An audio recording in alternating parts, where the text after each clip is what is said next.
అక్క చెప్పండి నిజంగా అసలు ప్రాబ్లం ఏంది మీకు ఆయనకు ప్రాబ్లం ఏంది శ్రీనివాస్ రెడ్డికి? ఆయన నన్ను లైంగికంగా సొంతం చేసుకోవాలనే ఆలోచన గత 5 ఏళ్లుగా ఆయనకుంది.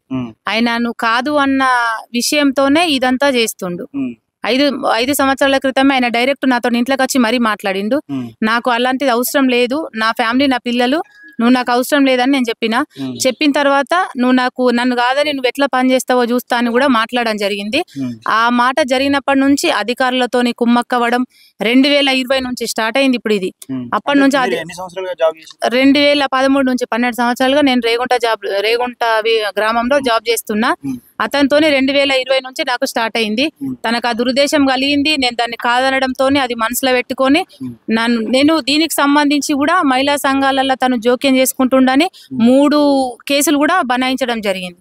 తర్వాత దాంట్లోకి ఆ కేసులు ఇస్తున్న క్రమంలో మల్లాపూర్ మన మాజీ ఎంపీపీ గారు ఆదిరెడ్డి గారు కూడా ఈ మధ్యలోకి వచ్చి సిఐ గారి దగ్గరకు వచ్చి మాట్లాడి కాంప్రమైజ్ కూడా చేయడం జరిగిన తర్వాత నేను ఊరుకున్నా, అవసరం లేదు మనకని ఊరుకున్న తర్వాత మొన్న 2014 ఎంపీ ఎలక్షన్ కంటే ముందు నేను కేవలం బీఆర్ఎస్ పార్టీకి మద్దతుగా ఉన్నానని దానికి సంబంధించిన అన్ని కలెక్టర్ కు కంప్లైంట్ చేసి, అంటే ఒక పార్టీకి మద్దతుగా ఉన్నానని అంటే మీరు కండువ వేసుకొని ప్రచారం చేశారు?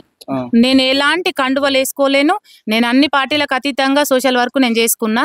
కానీ ఆయన వ్యక్తిగతంగా ఏం చేయాలో అర్థం కాక ఇది పెట్టి సాటుగా పెట్టుకొని నా మీద కంప్లైంట్ చేసిండు. నాకు మే 14న నాకు సస్పెండ్ లెటర్ వచ్చింది.